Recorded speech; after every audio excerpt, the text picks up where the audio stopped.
Hello friends, இன்றைக்கி நாம் முருங்கைக்காய் சூப்பு எப்படி பண்ணுறதுன்னு பார்க்கலாம். நான் ஒரு 2 முருங்கைக்காயை கட் பண்ணி போட்டிருக்கேன். அது ஒரு பெரிய வெங்காயம், சின்ன வெங்காயம் போட்டிங்கன்னா ரொம்ப நல்லது.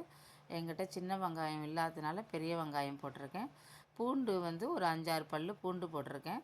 நல்லா ஒரு பெரிய கிளாஸால் ஒரு கிளாஸ் தண்ணி ஊற்றி குக்கரை போட்டு மூடி வச்சுட்டேன்.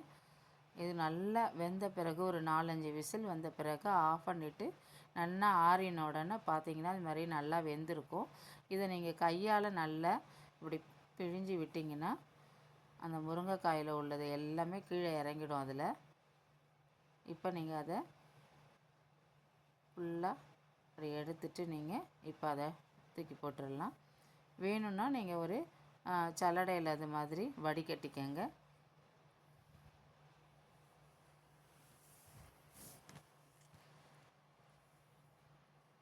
இப்போ பாருங்கள், சூப்பராக இருக்குது பாருங்கள். இப்போ ஒரு நிமிஷம் நீங்கள் அடுப்பில் வச்சுட்டு பட்டர் இருந்ததுன்னா கொஞ்சம் பட்டர் போடலாம்.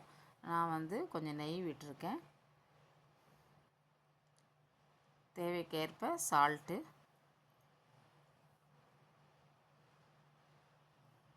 மிளகுத்தூள், ஒரு ஸ்பூன் பெப்பர் பொடி போட்டுடுங்க. போட்டுட்டு நீங்கள் உடனே ஆஃப் பண்ணிவிடுங்க அடுப்பை.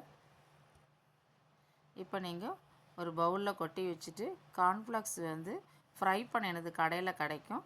அதை இது மேலே நீங்கள் தூவிட்டு இந்த மாதிரி நீங்கள் சாப்பிட்டிங்கன்னா சூப்பர் டேஸ்ட்டாக இருக்கும். ஹெல்த்துக்கு ரொம்ப நல்லது. குழந்தைங்களுக்கெல்லாமும் இதை செஞ்சு கொடுங்க. Thank you friends. ட்ரை